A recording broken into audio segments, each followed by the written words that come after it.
자, 이어서 현물시장의 전략을 살펴보도록 하죠. 증권가 연구원들 오늘 장에서 어떤 전략 주고 있는지 화면을 통해서 확인을 해보겠습니다.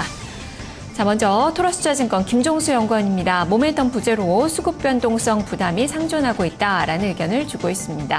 현대증권 배성영 연구원입니다. 미증시 휴장으로 지수는 제한적인 등락을 보여주고 있다. 종목 장세가 지속될 것이다 라는 의견을 제시를 하고 있습니다. 자, 이어서 삼성증권 김용구 연구원입니다. 이후에 러시아 제재 등 지정학적 리스크가 확대되고 있다라는 측면을 두고 있는데요. 2064 안착 테스트가 지속되고 있다라는 시각을 전하고 있습니다. 대신증권 김영일 연구원입니다. 기간 조정이 지속되고 있다. 대형주 중심의 대응 전략을 세워보자라는 의견을 제시를 했습니다. 전체적으로 좀 쉬어가는 장세의 모습을 예측을 하고 있고요. 좀 관망세의 그 모습이 많이 좀 나타나고 있는데요. 그러면 이 중에서 토러스투자증권 김종수 연구원 만나보면서 이야기 자세히 들어보도록 하겠습니다. 연구원님 안녕하세요. 예, 안녕하세요. 네, 모멘텀 부재로 수급의 변동성이 좀 부담스럽다라는 그 이야기를 좀 해주셨는데 이제 한 줄 전략 풀어서 시장 상황 좀 설명을 해주시죠. 예, 말씀드린 것처럼 전일 있었던 유럽이라든가 중국 또 우리나라도 마찬가지고요. 전체로 경제 지표들이 그렇게 좋은 모습을 보여주지 못하면서 시장의 어떤 좀 힘을 활력을 좀 떨어뜨리고 있는 좀 그런 요인인 것 같습니다. 그러면서 앞서 이제 선물 시장에서 이야기했지만 지금 베이시스가 이제 마이너스로 좀 나타나면서 이 프로그램 물량에 의해서 시장이 좀 교란될 수 있는 좀 그런 여지도 있거든요. 그래서 이렇게 모멘텀이 부재한 상황에서는 수급적인 요인에 의해서 좀 시장 변동성이 나타날 수 있기 때문에 그런 부분에서 좀 조심을 해야 되지 않을까 생각합니다. 네. 그렇다면 이런 모습이 뭐 추석 연휴 전까지는 계속 이어진다라는 시각이신 건가요? 예. 일단은 지금 이제 이번 주에 이제 미국 고용 지표도 나와 있고요.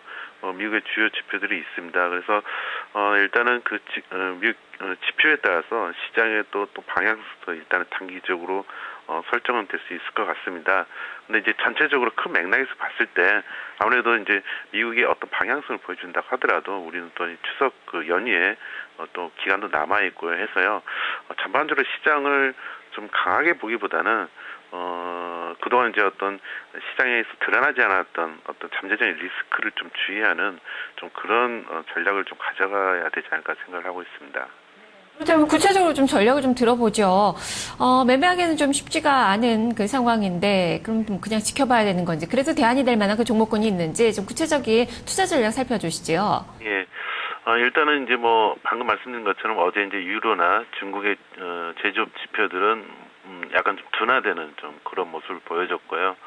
어제 이제 뉴욕 시장이 좀 휴장이었기 때문에 전반적으로 해외 증시 영향은 좀 크지 않아 보입니다. 근데 이제 경제 지표들이 좀 둔화됐고 최근에 이제 우리나라 같은 경우는 이제 원화가 의외로 좀 강세를 보여주고 있습니다. 전반적으로 이제 글로벌 외환 시장에서 보면은 이제 달러는 전반적으로 7월부터 좀 강세 흐름을 좀 보여주고 있거든요. 사실 이제 여기에는 이제 미국 금리에 대한 부분이 일부 좀 반영돼 있는데 유독 우리나라는 8월부터 오히려 좀 강세를 보여주고 있습니다. 근데 이제 최근에 월스트리트에서 소개된 바와 같이 지금의 그 원화 강세는 나홀로 원화 강세를 보기 약간 어렵습니다. 지금 중남미라든가 동구권 쪽은 상대적으로 통화가 좀 약세를 보이고 있지만은 우리나라를 비롯해서 아시아 지역의 통화들은 대체적으로 달러에 대해서 좀 강세를 좀 나타내고 있는데 이것은 좀 이런 요인인 것 같습니다. 전반적으로 이제 동구는 아무래도 유럽에 의존적이다 보니까는 유럽 경기 흐름에 좀 연동되는 경향이 있고요. 중남미 같은 경우는 대체로 자원 국가들이 많습니다. 그러다 보니까는 미국 금리 인상이라든가 이런 달러 강세에서 상대적으로 경제 기초 체력이 약하는 그런 측면이 있거든요. 반면에 이제 아시아 국가들은 아무래도 제조업 수출 국가가 많기 때문에 결국은 미국이 금리가 올라가더라도 결국 미국 경제 여건이 좋아진다는 것을 좀 반영을 하면서 상대적으로 선진국의 자금들이 아시아 시장 쪽으로 좀 유입되는 게 아닌가 생각을 합니다. 그런 맥락에서 최근 원화 강세의 흐름을 좀 이해할 필요가 있는 것 같고요. 그렇지만 그렇다 하더라도 환율이 원화가 강세가 된다는 건 아무래도 국내 기업 실적에는 좀 부정적인 영향을 미치고 있는 것 같습니다. 또 어제 이제 국내적으로 보더라도 9.1 부동산 대책이 발표됐는데요. 일단 재건축을 활성화하는 그런 정책 내용이 중심이 되고 있습니다. 그렇지만 이미 시장이 어느 정도 이런 부분들은 이미 노출이 돼 있기 때문에 시장의 반응은 그렇게 크지 않은 것 같고요. 그러다 보니까 이제 최근에 이제 수급적인 측면에 많이 의존하는 것 같습니다. 외국인이 매수 강도가 약해지긴 했지만 계속 순매수를 지속하고 있습니다. 그래도 불구하고 기관이 계속 매도를 하면서 그 부담을 좀 시장은 이겨내지 못하는 좀 그런 모습인 것 같거든요. 그렇게 본다면은 결국 이 모멘텀이 회복되기 전까지는 국내 시장이 어떤 방향성을 잡기는 좀 어려울 걸로 보이고요. 그것은 아무래도 추석 연휴 기간이 지나야 좀 확인할 수 있지 않을까 그렇게 보입니다.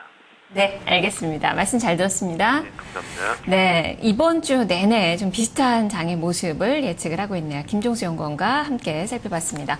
자, 이어서